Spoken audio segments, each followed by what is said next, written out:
제6장 행한 대로 보응하시되. 하나님께서 각 사람에게 그 행한 대로 보응하시되 참고 선을 행하여 영광과 존귀와 썩지 아니함을 구하는 자에게 영생으로 하시고, 오직 당을 지어 진리를 좇지 아니하고 불의를 쫓는 자에게는 노와 분으로 하시리라. 악을 행하는 각 사람의 영에게 환난과 공고가 있으리니, 첫째는 유대인에게요 또한 헬라인에게며, 선을 행하는 각 사람에게는 영광과 존귀와 평강이 있으리라. 첫째는 유대인에게요 또한 헬라인에게라. 로마서 2장 6절에서 10절. 이 대목에서 사도는 한 단계 논증을 더 진전시켜 나가고 있습니다. 그는 지금 유대인들을 1차적으로 다루고 있습니다. 물론 사도 바울은 그들의 입장에 대해서 매우 친숙한 사람입니다. 자신도 그러한 입장을 취했던 적이 있습니다. 그러나 다시 그것은 그 당시 유대인들에게만 해당되는 논증이 아닙니다. 우리 구주 예수 그리스도의 복음의 선포에 대하여 똑같은 유의 태도를 받아들이는 모든 사람들에게도 해당되는 논증입니다. 우리는 이미 이 논증의 처음 세 부분을 숙고해 보았습니다.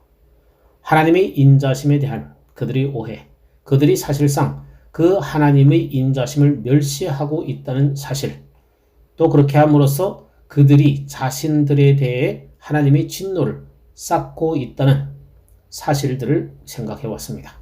그러나 그것이 전부가 아니라고 사도 바울은 말합니다. 앞의 논증에서 필연적으로 규결되는 또 다른 논증이 있습니다. 하나님의 진노의 날과 하나님의 의로운 판단의 나타남에 대하여 그들에게 말해 주어야 하는 것이 그것입니다. 이제 그는 그러한 것들에 대하여 유대인들이 명백하지 못함을 알고 있습니다. 유대인들은 바울이 인용해 주려고 하는 성경에 대하여 확실히 오해하고 있었습니다. 그러므로 그들은 하나님의 의가 나타나는 시대에 드러날 일에 대하여 비극적으로 무지한 상태에 있었습니다. 그 모든 것 때문에 그는 유대인들에 대하여 또 다른 요점을 거론합니다. 그럼으로써 그 유대인들이 어떠한 논리도 제기하지 못하게 한 것입니다. 그들의 입장은 전혀 내세울 만한 것이 되지 못합니다. 그들은 선입관의 지배를 받고 성경을 대면하지 않았습니다. 그들이 그처럼 성경을 자랑하는데도 말입니다. 그래서 바울은 한 단계 더 나가서 바울의 마음속에서 가장 우선적으로 생각되는 것을 그들에게 말해줍니다. 그들 유대인들은 다른 어느 사람들과 똑같이 하나님의 진노 아래 있으며, 유대인들뿐만 아니라 다른 모든 사람들을 위한 구원의 오직 유일한 길은 예수 그리스도 안에 있는 믿음으로 말미암은 하나님의 의에 복종하고 믿고 받아들이는 것임을 말하고 있습니다. 우리도 사도 바울을 따라 네 번째 논증을 살펴봅시다. 그는 우리가 그처럼 명백히 보아왔듯이 확실히 다가올 그 위대한 심판의 날에 드러날 것이 무엇인지를 보여줍니다. 바울이 그들에게 말하는 첫 번째 요점은 그 심판은 모든 사람에게 떨어질 것이라는 점입니다. 이 본문에서 세 번이나 그것을 언급합니다. 6절에서 하나님께서 각 사람에게 그 행한 대로 보응하시되, 9절에 악을 행하는 각 사람의 영에게 환난과 공고가 있으리니, 10절에 선을 행하는 각 사람에게 영광과 존귀와 평강이 있으리니. 사도가 그와 같이 진술을 되풀이하는 데는 그만한 훌륭한 이유가 있습니다. 사도 바울이 이 사람들에게 주지시켜 주고 싶은 가장 우선적인 요점이 바로 그것입니다. 그것은 분명합니다. 그러므로 우리는 그것을 이와 같이 나누어 생각해 봅시다. 그가 강조하고 있는 것은 다가올 그 위대한 심판은 개인적인 심판이 될 것이라는 점입니다. 모든 세상에 살았던 각 개인마다 이 심판대 앞에 드러나게 될 것입니다. 그 심판은 보편적인 것이고 개인적인 것이고 개별적인 것입니다. 다른 말로 해서 그것은 나라들의 문제가 아닙니다. 세상은 결국 민족적인 구별 속에서 심판을 받든지 가족 단위로 심판을 받든지 하지 않을 것입니다. 여러분은 이 모든 것의 중요성을 아시겠습니까? 많은 사람들은 생각하기를 자기들이 어떤 나라에서 태어났기 때문에 하늘나라에 갈 것이라고 생각합니다. 또 아직도 어떤 사람들은 믿기를 이 나라에서 태어난 어느 누구도 다 그리스도인이라고 믿습니다. 이교도 나라에 태어난 사람들은 물론 말할 필요도 없이 그리스도인이 안 된다는 것입니다. 그러한 관점에 대한 바울의 답변은 이러합니다. 모든 각 사람이 개별적으로 심판을 받는다는 것입니다. 각 사람의 영혼에게. 그중 개별성을 강조하는 중요한 부연 설명입니다. 의심할 여지 없이 아직도 많은 사람들은 생각하고 있습니다. 자기들이 어떤 가정에 속하기 때문에 하늘나라에 갈 수 있다고 말입니다. 성자다운 어머니나 아버지, 할아버지나 할머니 등에 업혀서 하늘나라에 들어갈 수 있다고 스스로 설득하려고 애쓰는 사람들이 많습니다. 그러나 여기의 답변은 아니라는 것입니다. 심판은 개별적인 심판이지 가족적인 문제가 아닙니다. 가족 단위로 나오는 것이 허락되지 않을 것입니다. 가족에 속한 모든 사람이 함께 나오는 그런 일이 없을 것입니다. 유대인들이 그런 식으로 믿었습니다. 자기는 유대인이니 안전하다는 식으로 믿었습니다. 그러나 하나님께서는 각 사람을 개별적으로 심판하실 것입니다. 다시 이 점은 성경 전체에서 가르쳐지는 것입니다. 마태복음 25장에서 우리 주님께서 최종적인 심판의 문제를 다루시는데 세 번째 묘사에서 그것을 다음과 같이 묘사합니다. 인자가 자기 영광으로 모든 천사와 함께 올 때 자기 영광의 보좌에 앉으리니 모든 민족을 그 앞에 모으고 각각 분별하기를 목자가 양과 염소를 분별하는 것 같이 하여 양은 그 오른편에 염소는 왼편에 두리라. 마태복음 25장 31절에서 33절. 거기에서 개별적인 심판을 가르치는 것이 아니라는 사람이 있습니다. 이 심판은 민족적인 심판이에요. 세상의 여러 민족들이 유대인들을 어떻게 대접했느냐에 따라서 마지막 날에 민족들로 심판을 받을 것이라고 가르치는 교훈이 있습니다.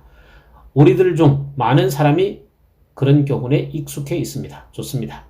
제가 볼 때 우리가 함께 여기서 살펴보는 진술이야말로 그런 식으로 가르치는 사람들에 대한 충분한 대답입니다. 사도는 잠깐 멈추어 서서 유대인과 이방인이 전혀 차이가 없다고 말하고 있음을 여러분은 보실 것입니다. 그것은 개별적인 심판입니다. 마태복음 25장에 있는 그 대목을 제외하고 성경 어디에서고 마지막 날에 민족적 심판 같은 것이 있을 것이라고 말하는 대목은 하나도 없습니다. 성경 전체는 그런 식의 견해를 반대합니다.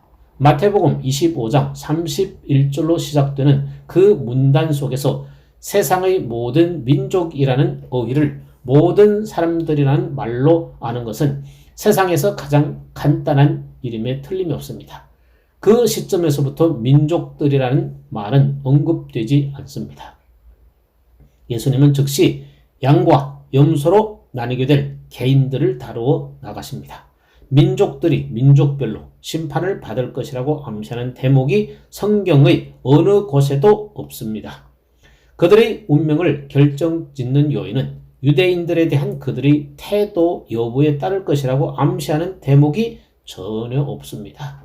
이것이 바로 이 시점에서 분명히 야기되는 문제입니다. 왜냐하면 사도는 심판은 각 사람의 영혼에게 주어질 것이라고 말하기 때문입니다.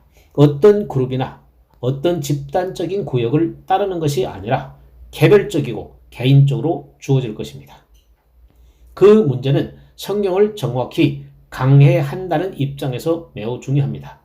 그러나 그뿐만 아니라 그것은 우리에게 무엇인가를 말하고 있음을 기억해야 합니다. 만일 여러분이 요한계시록 20장을 읽어보면 거기에서도 똑같은 것이 강조되고 있음을 발견하게 될 것입니다. 죽은 자들이 모두 다 심판을 받을 것입니다. 무덤에 있는 자들, 바다에 있는 모든 자들이 말입니다. 그들이 어디에 있든지 문제가 되지 않습니다. 그들은 모두 일어나서 이 궁극적인 선고를 듣기 위해 나타나야 할 것입니다. 그렇습니다. 신자들이나 불신자들이나 말할 것도 없이 다 그렇게 될 것입니다. 신자들의 이름이 적혀져 있는 생명책인 두 번째 책이 나타나서 그들의 영광스러운 운명을 공표하게 될 것임을 성경은 말하고 있습니다. 그 심판 때에 신자들이 있는 것은 바로 그 때문입니다. 신자들이 바로 그 위대한 심판에 나타나야만 합니다. 그러므로 우리가 항상 그 심판은 개인적이고 개별적임을 기억하는 것이 중요합니다. 두 번째 사항은 어떤 차별도 없을 것이라는 점입니다. 사도는 9절과 10절에서 강조하기 위해서 자기가 할 말을 두 번이나 거듭 되풀이합니다. 악을 행하는 각 사람의 영에게 환난과 공고가 있으리니 첫째는 유대인에게 또한 헬라인에게며 선을 행하는 각 사람에게는 영광과 존귀와 평강이 있으리니 첫째는 유대인에게 또한 헬라인에게라. 유대인들은 특별한 입장에 있지 않습니다. 그것이 이 논증의 전체적인 목적입니다. 유대인들은 자기들이 특별한 지위에 있었으며 언제나 특별한 지위에 남아 있을 것이라고 생각했습니다. 사도는 아니라고 말합니다. 그것은 보편적이고 개별적인 심판입니다. 첫째는 유대인에게 또한 이방인에게로다. 그런 다음에 10절에서 그는 계속해서 말합니다. 선을 행하는 각 사람에게는 영광과 존귀와 평강이 있으리니 첫째는 유대인에게 또한 헬라인에게라. 여기에 존재하는 요점은 유대인들과 이방인들 사이에 어떠한 차이도 존재하지 않는다는 것입니다. 차이는 사라졌습니다. 특별히 심판의 문제에 있어서 그 차이는 전혀 존재하지 않습니다. 그러므로 우리는 한 단계 더 나아가서 사도가 가르치는 바를 말할 수 있습니다. 자기가 유대인이기 때문에 심판을 피하기는커녕 먼저 유대인에게 그 심판이 임한다는 것입니다. 첫째는 유대인에게 또한 이방인에게로다 라는 억구가 9절 10절에서 되풀이되고 있습니다. 바울은 분명히 그 말을 통해서 유대인들이 이 심판을 피하지 못할 뿐만 아니라 그 유대인들이 가진 모든 유익 때문에 특별히 엄격한 심판이 그들에게 가해질 것이라고 말하고 있습니다. 그 유대인은 하나님의 말씀을 가지고 있으며 하나님께서 자신을 위해서 조성하신 민족에 속해 있고 모든 선지자들과 모든 교훈을 가지고 있기 때문에 더 혹독한 심판을 받을 것입니다. 첫째는 유대인에게요. 순서에 있어서 첫 번째일 뿐만 아니라 그 깊이에 있어서도 첫째가 되는 것입니다. 왜냐하면 그 유대인이 누린 모든 이점 때문입니다. 여기서 다시 한번 우리는 인간 마음의 사악함과 죄의 기만성을 발견하게 됩니다. 유대인들은 실제적으로 성경을 왜곡하여 성경이 말하는 정반대의 것을 말하였습니다. 유대인들은 심판을 받아야 할 뿐만 아니라 먼저 심판을 받습니다. 그런 다음에 이방인에게도 심판이 내려집니다. 저는 이것을 우리 자신에게 적용시키기를 원합니다. 우리가 이미 여러 번 보아왔듯이 오늘날 기독교회 안에 있는 많은 사람들은 바울과 우리 주님 시대의 유대인들이 가졌던 입장과 똑같은 견해를 취하고 있기 때문입니다. 그들은 그리스도인 부모를 통해서 태어났다는 사실을 의뢰합니다. 그들은 언제나 예배당에 가며 일정한 나이가 되면 교회의 회원으로 가입을 허락받는다는 사실을 의뢰합니다. 자기들이 그리스도인이라는 사실을 증거하는 입증 자료로 그러한 것들만을 의지합니다. 그들은 영적인 체험을 전혀 갖지 못합니다. 그들은 흔히 자기들이 믿는 바를 알지 못합니다. 단순히 교회에 다닌다는 것만을 의뢰합니다. 자기가 태어난 것과 또는 자기가 다른 사람들에 의해서 자라난다는 것만을 의뢰하는 것입니다. 사도 베드로가 하나님의 집에서 심판을 시작할 때가 되었나니 베드로전서 4장 17절 라고 말한 것은 바로 그러한 사람들에게 말한 것입니다. 첫째는 유대인에게요 라고 말하는 것이 옳듯이 먼저 하나님의 집에 라고 말하는 것도 옳습니다. 심판이 그리스도를 믿는다고 고백하는 사람 속에서 시작되리라는 것은 의심의 여지가 없습니다. 성경에서 그 점을 말하는 사례가 여러 곳에 있습니다. 저는 그 사례들을 뒤에 가서 인용할 것입니다. 그러나 이 시점에서 보편적인 메시지만을 말하겠습니다. 유대인들이 자기가 속한 민족을 의뢰할 수가 없고 자기의 특권적인 지위를 의뢰할 수가 없듯이 이러한 외면적인 것들을 전혀 의뢰하지 말아야 합니다. 우리는 교회나 어떤 그룹이나 어떤 의미에서든지 그런 식으로 심판을 받지 않을 것입니다. 특권적인 지위를 누리는 사람은 아무도 없습니다. 모든 각 사람이 혼자서야 하며 동일한 심판을 대면해야 할 것입니다. 그것은 첫 번째 요점입니다. 그러나 우리는 다음 요점으로 나아가겠습니다. 두 번째 진술은 이 심판이 우리의 행위를 따라 내려질 것이라는 점입니다.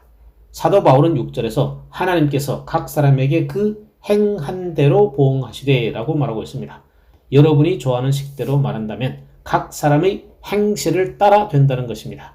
이 시점에서 사도는 논박에 능한 자신의 능력을 언뜻 드러내고 있습니다. 왜냐하면 그가 6절에서 말한 것은 시편 62편 12절의 인용에 불과하기 때문입니다. 잠언 24장 12절의 정확한 인용이기도 합니다. 약간 다른 어구를 똑같은 것을 말하는 대목들이 여럿이 있습니다. 그러나 이 경우는 그 두 구절로부터 직접 인용한 것입니다. 여러분은 바울이 논증해 나가면서 드러내 보이는 그 논증의 명석함을 발견합니다. 그는 그들에게 그들이 자랑하는 성경을 인용하면서 그들이 의뢰하고 있는 성경 자체가 하나님을 바로 그 방식, 각 사람의 행위대로 각 사람을 판단하실 것임을 지적하고 있습니다. 이것은 중요한 진술입니다. 이 진술은 매우 흔하게 오해됩니다. 한번 어떤 분이 이 구절을 강의하는 것을 들었는데 결국은 행함으로 의롭다함을 받은 사람들이 있을 것이라고 가르치고 있었습니다. 여러분도 알다시피 정말 위험한 강해 설교입니다. 이 진술은 매우 규범적인 진술입니다. 하나님께서 각 사람에게 그 행한 대로 보응하시되 우리는 이 구절을 어떻게 해석해야겠습니까? 어려운 대목을 접근하는 가장 훌륭한 방식은 언제나 이러하다고 저는 생각합니다. 곧 무엇보다 먼저 사도가 말하는 정확한 진술을 생각해 보는 것입니다. 어떤 결론을 얼른 내리거나 논증을 시작하기 전에 각 진술들을 주목해야 합니다. 그 진술들이 명확해지고 거기서 사도가 무엇을 말하는지를 정확히 발견했으면 사도가 다루는 중요한 논증에 그 각 진술이 어떻게 맞아 들어가는지를 알 수 있는 것입니다. 그러므로 각 사람이 자기 행위대로 판단받을 것이라고 말할 때 사도 바울은 정확히 무엇을 말하고 있습니까? 그가 말하는 것은 이러합니다. 두 그룹의 사람들이 있게 될 것이라는 것입니다. 의인과 의롭지 못한 자들입니다. 그들의 운명은 그에 따라서 달라지게 될 것입니다.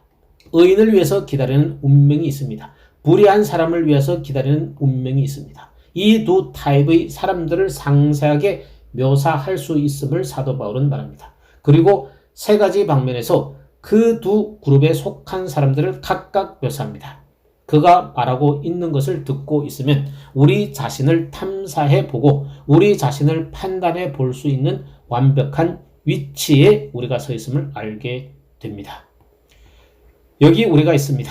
우리가 하나님 앞에서 그 심판을 받기 위해 반드시 서야 함을 압니다. 우리는 그 두 그룹 중 어느 한 그룹에 속하게 될 것입니다.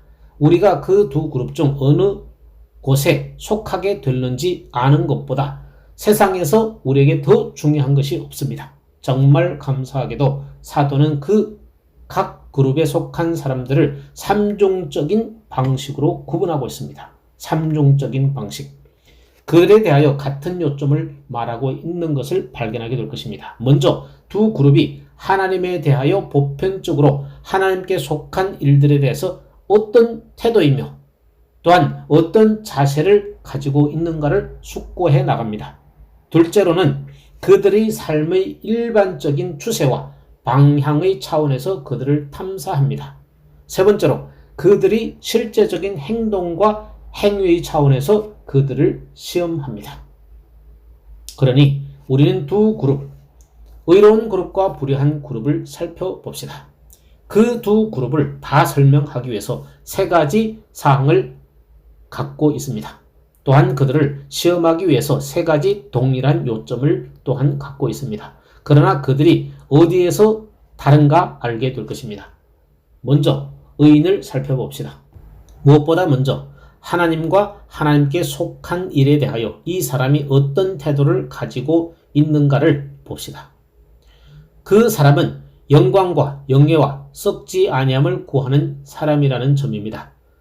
7절에 보면 참고 선을 행하여 영광과 존귀와 썩지 아니함을 구하는 자에게는 라고 했습니다. 그것이 그들의 보편적인 자세입니다. 우리 자신에 대하여 물어야 하는 질문은 내가 그러한 것을 추구하고 있는가 하는 것입니다. 자, 바울은 영광이라는 말을 통해서 하나님의 됨됨이 전부, 하나님께서 나타내시는 전부, 하나님께서 당신의 백성들을 위해서 가지고 계신 전부를 나타냅니다. 이 말이 성경에서 얼마나 자주 사용되는지요. 하나님의 영광. 그것이 나타나는 것에 대하여 우리는 성경을 통해 살펴봅니다. 300~400년 전에 옛 신학자들이 하나님을 하나님 되게 하는 것은 하나님의 영광이라고 늘상 말하던 것을 여러분도 아실 것입니다. 그 밖에 하나님께 속한 다른 모든 것, 하나님의 모든 속성이 그 영광 속에 함축되어 있습니다. 그러니 그 옛 신학자들은 하나님과 함께 있고 싶어 했고 하나님의 영광을 보고자 간절히 원했으며 영원히 하나님의 영광 속에서 지내기를 간절히 원했습니다. 우리는 그 사람들에 대하여 그런 말을 듣습니다. 사도는 이 진리에 대해서 매우 깊은 관심을 갖습니다. 로마서 5장 1절에서 2절. 우리가 의롭다함을 받았으니 우리 주 예수 그리스도로 말미암아 하나님과 더불어 화평을 누리자라고 말합니다. 또한 그로 말미암아 우리가 믿음으로 서 있는 이 은혜에 들어감을 얻었으며 하나님의 영광을 바라고 즐거워하느니라. 그것이 의인의 태도를 특징 짓는 것입니다. 의인이 고대하는 것이 바로 그것입니다. 그는 하나님과 하나님의 존재와 하나님의 성품에 관하여 어떤 이해를 갖고 있습니다. 그 삶 속에서 최고의 일은 하나님을 알고 하나님을 닮고 영원토록 하나님의 영광스러운 면전에서 보내는 것입니다. 그는 이 영광을 구하고 있습니다. 사도는 이 서신의 과정 중에서 뒤에 동일한 것을 말합니다. 미리 정하신 그들을 부르시고 부르신 그들을 또한 의롭다 하시고 의롭다 하신 그들을 또한 영화롭게 하셨느니라. 로마서 8장 30절. 우리 최종적인 구원은 우리가 영화롭게 되는 것입니다. 너희는 하나님께로부터 나서 그리스도 예수 안에 있고 예수는 하나님께로서 나와서 우리에게 지혜와 의로움과 거룩함과 구속함이 되셨으니 고린도전서 1장 30절. 그 구속 속에 이 최종적인 영광이 들어있습니다. 내 몸에서 일어날 일을 생각해 보십시오. 주 예수 그리스도께서 다시 오실 때 내 낮은 몸을 변화시킬 것입니다. 그리하여 그분의 영광의 몸의 형체와 같이 변하게 될 것입니다. 내 영뿐만 아니라 내 몸도 영화롭게 될 것입니다. 나는 영화롭게 될 것이고 하나님의 영광에 속한 것을 누리게 될 것입니다. 그리고 영원토록 하나님의 영광스러운 임재 속에서 보내게 될 것입니다. 이 사람들은 그 영광을 추구하였습니다. 그들이 추구하는 두 번째 사항은 존귀, 영예입니다. 이 말은 하나님께서 우리에게 주시는 존귀를 뜻합니다. 말하자면 하나님께서는 우리를 영화롭게 하시고 다른 사람들과 우리를 구별시키십니다. 우리에게 영예와 존귀를 부여하십니다. 이제 이 말씀에 대한 가장 훌륭한 주석은 우리 주님께서 하신 말씀입니다. 요한복음 5장 44절에서 여러분은 그 점을 발견할 것입니다. 어느 날 예수님께서는 비방하는 유대인들에게 향하여 너희가 서로 영광을 취하고 유일하신 하나님께로부터 오는 영광은 구하지 아니하니 어찌 나를 믿을 수 있느냐라고 말하였습니다. 이 진술이 얼마나 중요한지 여러분은 아실 것입니다. 예수님은 사실 이렇게 말씀하고 계신 것입니다. 너희에게 있어서 진정한 문제거리는 너희 지성이 아님을 너희도 안다. 너희는 다른 사람으로부터 영광을 얻으려고 하고 있다. 너희는 이 세상에서 커지고 싶어하고 사람들로부터 영예를 얻고 싶어한다. 또한 그것을 얻고 있으며 또 너희는 그것만 얻게 될 것이다. 그러나 너희는 사람으로부터 오는 영광만 집착하고 있기 때문에 하나님께로부터만 올 수 있는 영예, 하나님께서만 주실 수 있는 존귀를 결코 구하지 않는다. 그러나 의인은 그것을 추구합니다. 그들은 세상이 자기들에 대해서 어떻게 생각하는지에 대해 큰 관심을 기울이지 않습니다. 이 사람들은 말합니다. 세상이 속이더라도 내버려 두옵소서. 아니 그들을 불쌍히 여기시옵소서. 저는 주의 이름으로 영광을 돌리겠나이다. 세상이 나를 다 멸시하고 버린다 할지라도 주께서는 이제부터 나의 모든 것이 되시나이다. 이것이 바로 이 사람들이 추구했던 영예였습니다.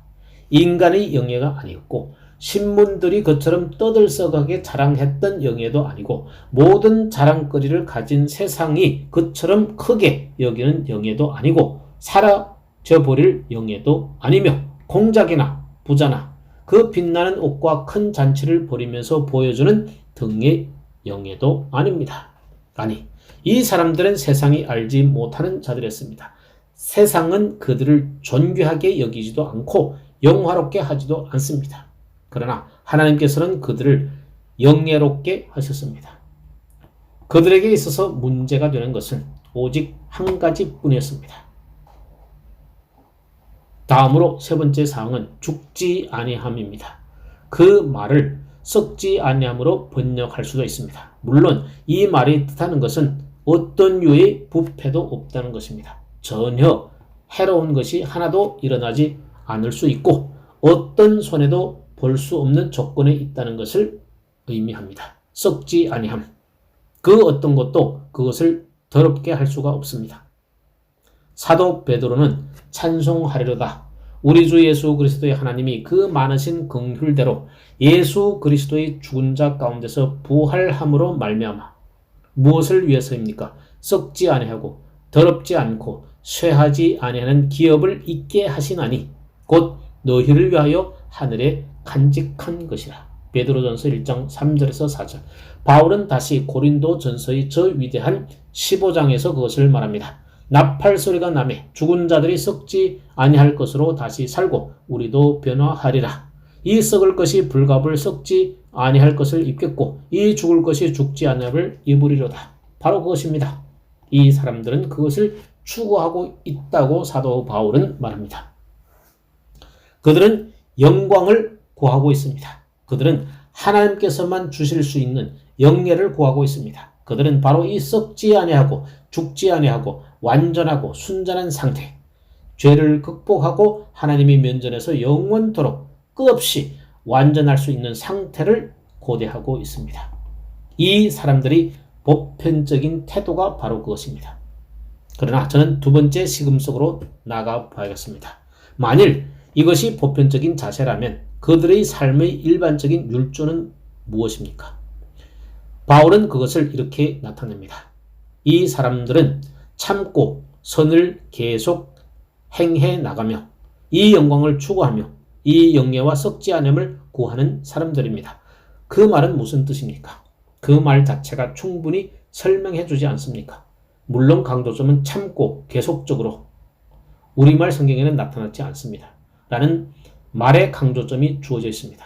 만일 여러분이 좋아하는 방식대로 한다면 한마디 말이 그것을 강조할 것입니다. 인내하면서 계속 선한 일을 행하는데 참으면서 그것을 추구합니다.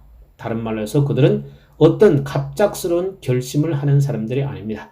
갑작스러운 결심을 하면서 하나님을 위해서 모든 것을 내놓는 것 같은 모습을 보이는 사람들이 아닙니다. 그들은 우리 모든 사람들로 하여금 우리가 그리스도인이 된 적이 없었구나 하는 그런 느낌을 가지게끔 만드는 정도로 대단한 모습을 보입니다. 그런데 그런 모습을 2, 3개월 동안 보이다가 그저 모든 것을 다 중단해 버립니다.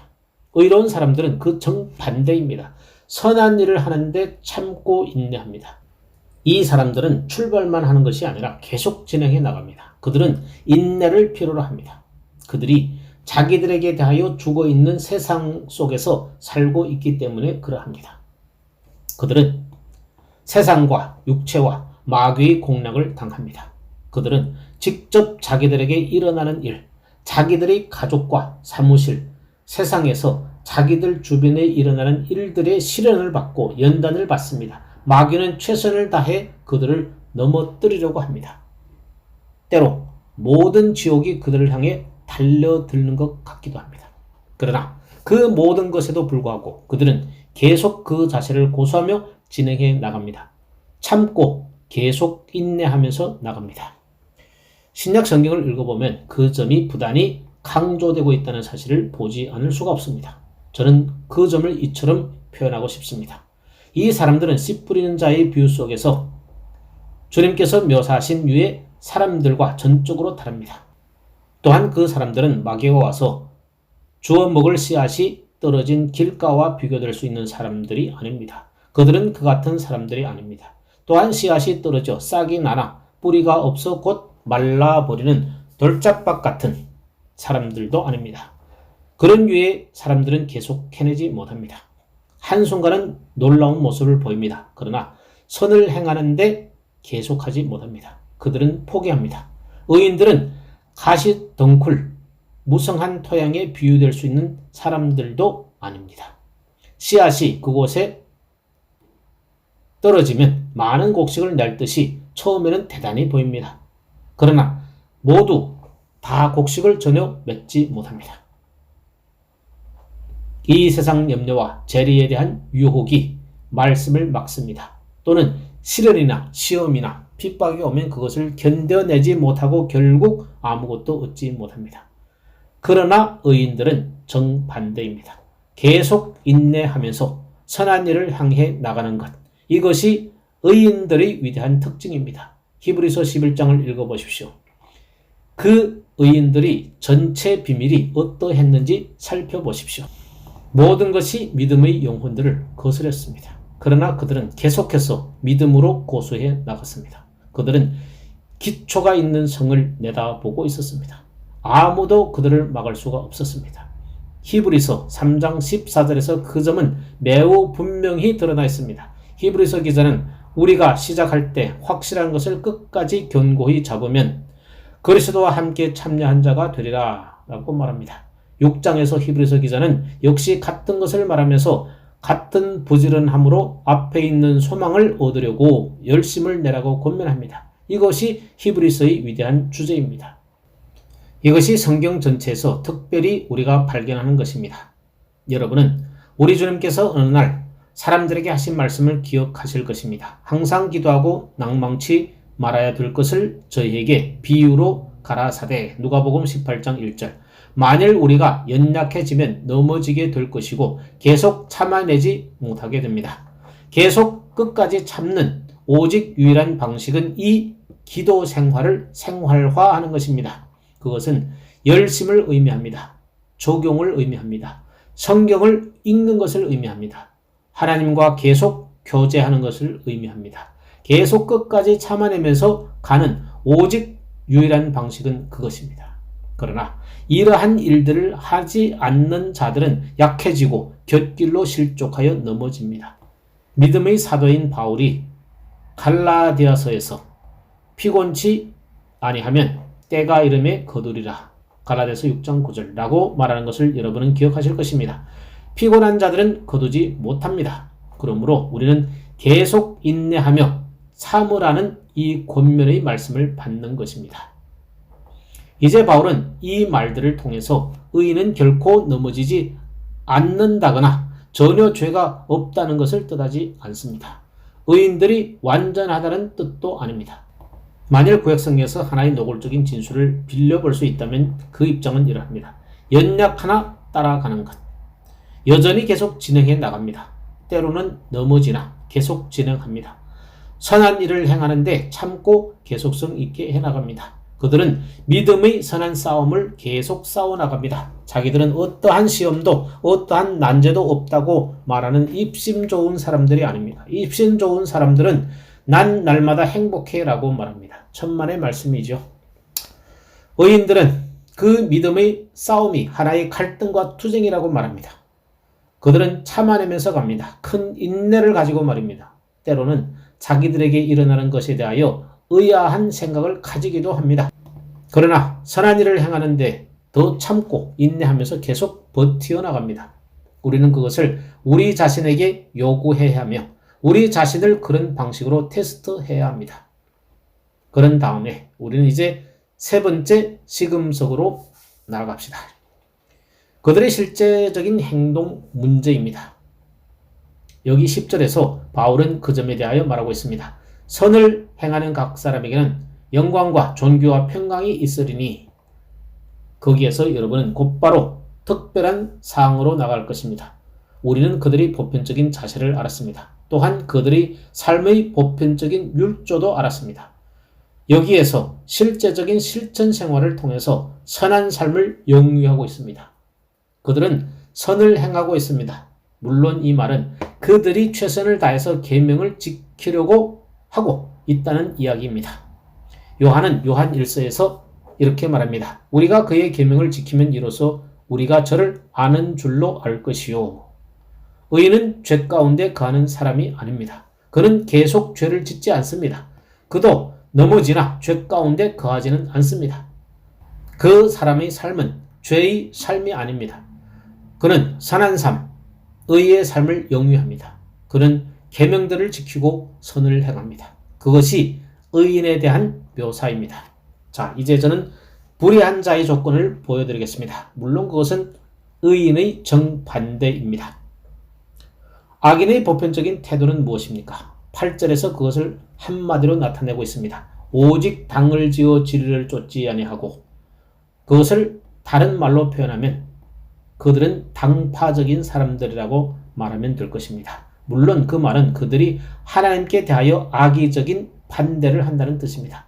자신들을 기쁘게 하고 자신들이 좋아하고 싫어하는 바에 따라 마음대로 살고 싶어 하기 때문입니다. 그들은 당을 짓습니다. 의인은 언제나 하나님을 기다립니다. 하나님의 말씀을 읽고 하나님에 대해서 생각하고 기도합니다. 그의 삶에 있어서 하나님을 알고 하나님의 영광과 존귀를 알고 싶어하는 것보다 더 큰 일이 없습니다. 그러나 불의를 쫓는 자는 하나님께서 말씀하시면 배역합니다. 하나님과 다툽니다. 당을 짓습니다. 그는 하나님의 견해를 반대하는 자기의 견해를 내세웁니다. 하나님께서 자기에게 무엇을 말씀하는지를 알기는 하지만 복종하고 싶어하지 않습니다. 또 다른 유의 삶을 살고 싶어합니다. 자기 중심적입니다. 그러므로 그는 하나님과 따지고 듭니다. 창세기 3장에 바로 그것이 뚜렷이 나타나 있지 않습니까? 마귀가 하와로 하여금 그렇게 하도록 설득한 것입니다. 그는 하와에게 와서 하나님이 말씀하시더냐? 하나님께서 그렇게 하시는 것이 옳으냐? 라는 식으로 말했습니다. 그것이 바로 당을 짓는 것입니다. 어떤 사람이 하나님과 하나님의 의와 하나님의 공의에 대하여 의문을 품으며 하나님과 다툴 때 바로 그러한 모습입니다. 그리스도 밖에 있는 모든 사람들에 대한 너무나 완벽한 묘사입니다. 그들은 성경과 다툽니다. 그들은 성경 속에서 마음에 맞지 않는 것을 제거하고 몇 대목을 취합니다. 하나님의 진노에 대한 이 가르침에 동의하지 않습니다. 또한 다른 것에 대해서도 역시 마찬가지입니다. 그들은 자랑스럽게 이렇게 말합니다. 자, 그것이 옳은 길이냐 아니냐? 그들은 다투는 정신을 가지고 있습니다. 하나님을 멸시합니다. 무직 가운데 하나님의 견해를 무시하고 자기들의 견해를 내세웁니다. 다른 말로 해서 그들은 세상에 속한 사람들이지 하나님께 속한 사람들이 아닙니다. 이 세상의 사고방식에 의해서 통제를 받습니다. 바울은 에베소서 2장 2절에서 그 점을 너무나 완벽하게 묘사합니다. 그때 너희가 그 가운데서 행하여 이 세상 풍속을 쫓고 이 세상에 속한 모든 사람들은 오늘 밤 그런 방식으로 행하고 있습니다. 공중의 권세 잡은 자를 따랐으니 곧 지금 불순종의 아들들 가운데 역사하는 영이라. 그들은 성경에 대해서 대단한 비평가들입니다. 그들은 그리스도인의 삶에 대해서도 비평적입니다. 너희들의 삶은 그처럼 옹졸하다. 그들은 그것을 용납할 수 없으며 동의하지 않습니다. 경건함에 대해서 말하면 이를 갈며 달려듭니다. 그들은 다투려 합니다. 그들에 대해서 얼마나 완벽한 묘사인지요. 그들의 일반적인 자세를 통해서 자기들이 어떠한 사람인가를 드러내고 있습니다. 그러나 그들의 삶의 일반적인 흐름은 무엇입니까? 여기서 우리는 그것에 대해서 듣습니다. 오직 당을 지어 진리를 쫓지 아니하고 불의를 쫓는 자에게는 노와 분으로 하시리라. 바로 그 사람들에 대한 묘사입니다. 그들은 진리를 순종치 아니하고 의롭지 못한 것에 복종합니다. 다른 면에서 그들은 하나님의 율법을 따라 살지 않습니다. 그러면 그들은 어떻게 삽니까? 에베소서 2장 2절에서 3절 다시 나아가 봅시다. 전에는 우리도 다 그 가운데서 우리 육체의 욕심을 따라 지내며 육체와 마음이 원하는 것을 하여 다른 이들과 같이 본질상 진노의 자녀이었더니 바로 그것이 진노의 자녀들이 사는 삶의 방식입니다. 육체의 욕심과 육체의 소욕과 마음이 원하는 것을 따라 행하는 것입니다. 사도는 사실상 로마서 1장 18절에서 말한 것을 되풀이하고 있는 것입니다. 로마서 1장 18절에서 사도는 경건치 않음과 불의의 잘못을 저지르는 사람들에 대해서 말합니다. 경건치 않음은 이 당을 짓는 정신 속에서 들어옵니다. 불의는 필연적으로 그 다음에 따라오는 결과입니다. 그것이 바로 그들의 삶의 일반적인 율조입니다. 그들은 하나님의 율법으로 나아가면 율법을 복종치 않습니다. 그들은 세상의 유혹하는 말에 귀를 기울이고 육체와 마귀의 말에 귀를 기울입니다. 그들은 그것에 복종합니다. 그들은 그러한 것을 순종합니다. 신문에서나 또는 영화에서 보는 것, 라디오, 텔레비전에서 방영되는 것을 따라갑니다. 그것이 바로 세상의 방식입니다.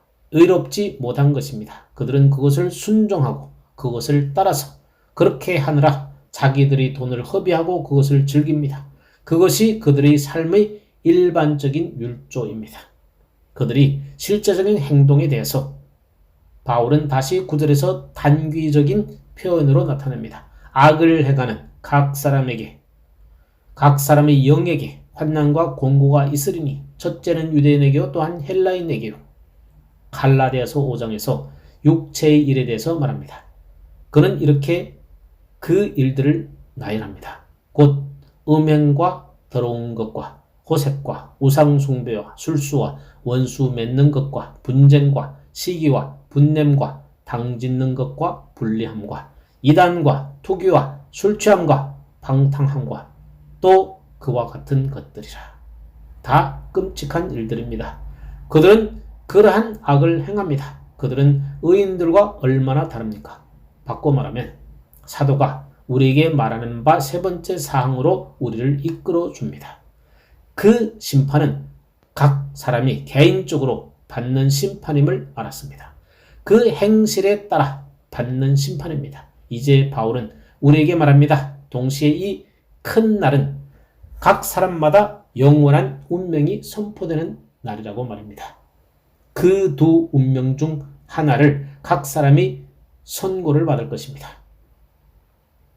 그 운명들은 우리가 지금껏 살펴본 삶의 유행에 따르는 것입니다.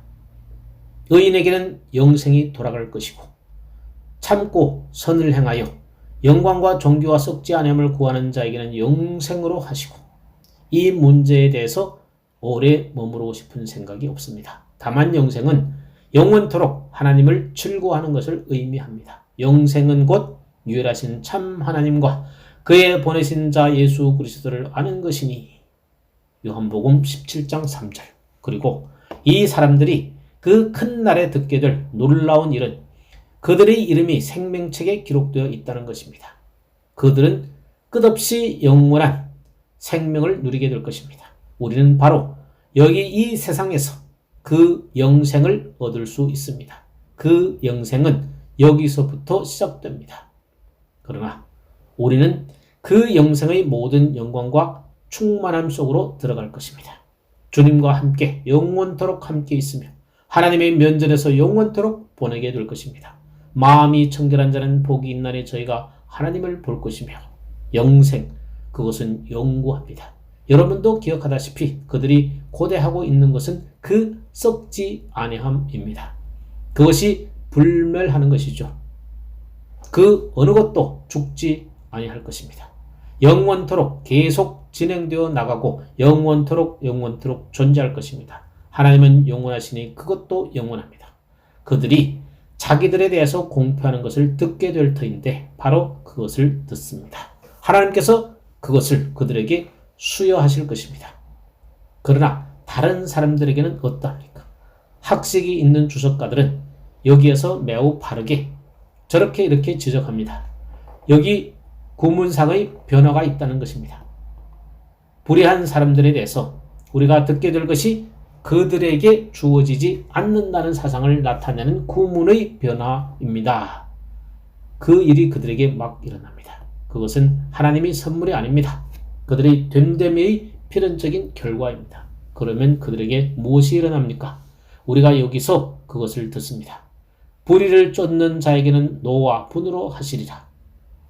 사도 바울이 여기서 두 가지 일을 말하고 있음을 봅니다. 첫째는 그들에 대한 하나님의 태도에 대해서 말합니다. 하나님께서 그들에 대하여 가지시는 태도는 확정된 진노입니다.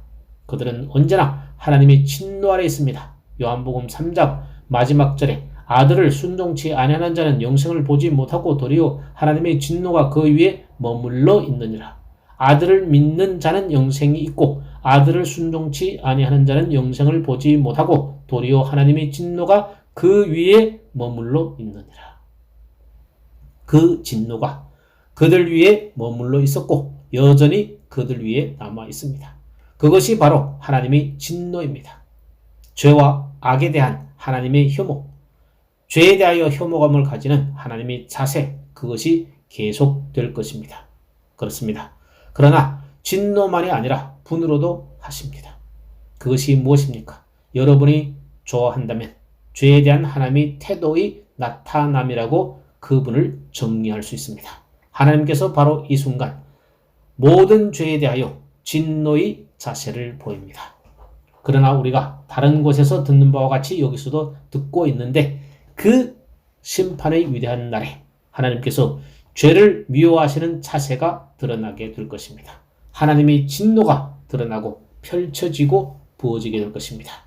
그것이 바로 그분이 의미하는 바입니다. 그것은 생각만 해도 끔찍한 일입니다. 데살로니가 후서 1장 7절에서 10절 바울은 그 점을 묘사합니다. 환난받는 너희에게는 우리와 함께 안식으로 갚으시는 것이 하나님의 공의시니 주 예수께서 저희 능력의 천사들과 함께 하늘로부터 불꽃 중에 나타나실 때 하나님을 모르는 자들과 우리 주 예수 그리스도의 복음을 복종치 않은 자들에게 형벌을 주시리니 이러한 자들이 주의 얼굴과 그의 힘의 영광을 떠나 주의 얼굴과 그의 힘의 영광을 떠나 영원한 멸망의 형벌을 받으리로다. 사도 바울이 자신이 한 말과 그 교훈을 얼마나 반복하는지를 주목하십시오. 그것은 정확히 똑같습니다. 그날에 강림하사 그의 성도들에게 영광을 얻으시고 모든 믿는 자에게 기히 여김을 얻으시리라. 우리 증거가 너희에게 믿어졌습니다. 바로 그날에. 사랑하는 친구들이요. 그것은 어떻게 말하고 표현해야 할지를 모를 정도로 엄청난 것입니다. 그러나 그것이 여기에서 가르쳐져 있고 성경 전체에서 가르쳐집니다. 하나님의 진노가 지금 죄에 대하여 임하였습니다. 그날에 그 진노가 나타날 것입니다. 분명히 드러날 것입니다. 진노가 표현될 것입니다. 그 진노의 표현은 무엇일까요? 바울은 그것을 환난과 공고라는 말로 표현했습니다. 환난은 고통을 의미하고 고초를 의미하며 압박을 의미합니다. 이 말이 파생된 경위는 이러합니다. 옛적에 곡식의 껍질을 벗기고 싶으면 저장했던 곡식들을 마룻바닥에 내놓고 큰 도리깨를 가지고 와서 그 곡식을 때립니다. 이러한 방식으로 곡식의 껍질을 벗깁니다. 그렇게 함으로써 말하자면 그들은 그 곡식을 상하게 하고 있는 것입니다. 그들은 트리브름을 사용했는데 그 말에서 트리블레이션, 환난이라는 말이 파생되어 나온 것입니다. 마치 여러분이 강력한 타격을 받고 있는 것처럼 말입니다. 그 용어를 우리는 여전히 그러한 의미에서 여전히 사용되고 있습니다. 어떤 불행에 의하여 타격을 입는 것에 대해서 말합니다. 이 세상에서 우리에게 일어나는 일들에 의해서 얻어맞고 손상을 받고 상처를 받는 것에 대해서 말합니다. 그렇습니다. 그런 일이 영원토록 이 사람들에게 일어날 것입니다. 환난, 이 두들겨 패고 손상시키는 유의 엄청난 일이 일어날 것입니다. 그것은 곤고로 연결됩니다. 그 곤고라는 말은 얼마나 끔찍한 말입니까? 그것은 심령상의 고통을 의미합니다. 환난의 결과로 주어지는 고통을 의미합니다. 이제 사도는 이 두 말을 고린도후서 4장 8절에서 매우 흥미로운 방식으로 함께 쓰고 있습니다. 우리가 사방으로 우겨쌈을 당하여도 쌓이지 아니하며, 영어에서는 우리가 사방으로 환난을 당하나 곤고해 하지 않으며 라고 번역되어 있습니다. 여러분도 알다시피 환난이 있으면 곤고가 반드시 따라올 수밖에 없습니다. 만일 여러분이 진정한 그리스도인이라면 환난을 통과하더라도 곤고함에 빠지지 않을 것입니다. 우리가 사방으로 오개쌈을 당하며 고통을 받습니다. 그런데도 불구하고 낙담하지 않습니다. 그러나 이 불쌍하게 짝이 없는 공고한 사람들은 그 심판의 위대한 날에 지옥으로 보내지게 될 것입니다. 그들은 환난뿐만 아니라 심령상의 곤고함을 당하게 될 것입니다. 누가복음 16장,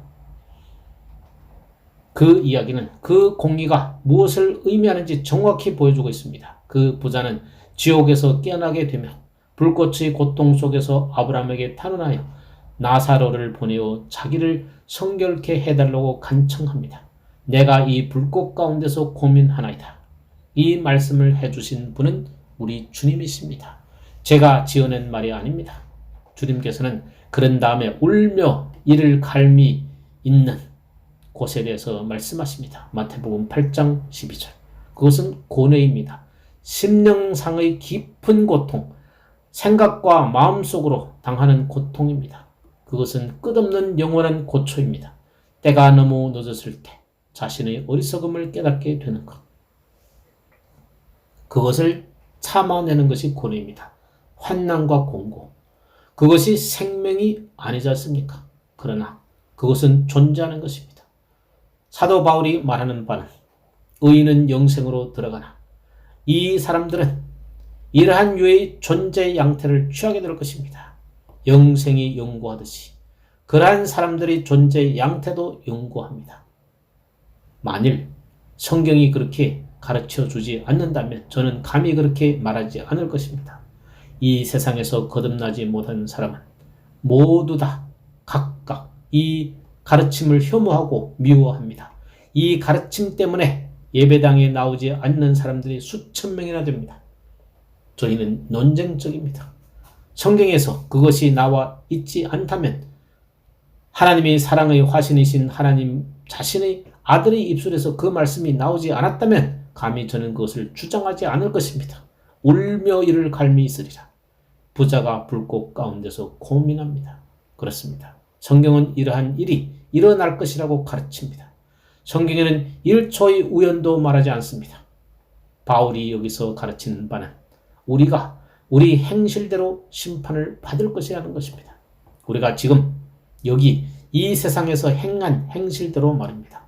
저와 여러분이 이 세상에서 삶을 통해서 행한 것이 우리의 영원한 운명을 결정합니다. 성경에는 1초의 우연이나 1초의 우별적인 기회에 관해서도 전혀 가르치지 않습니다. 어떤 한정된 기간 동안만은 그러한 일이 있을 것이라고 사도는 말하지도 않습니다. 1년이나 2년 또는 1세기나 2세기 동안 또는 1000년이나 2000년 동안 그러한 환난과 공고를 당한 다음에 소멸 될 것이라고 말하지 않습니다. 성경에는 어떤 조건적인 불멸을 말한 적이 없습니다.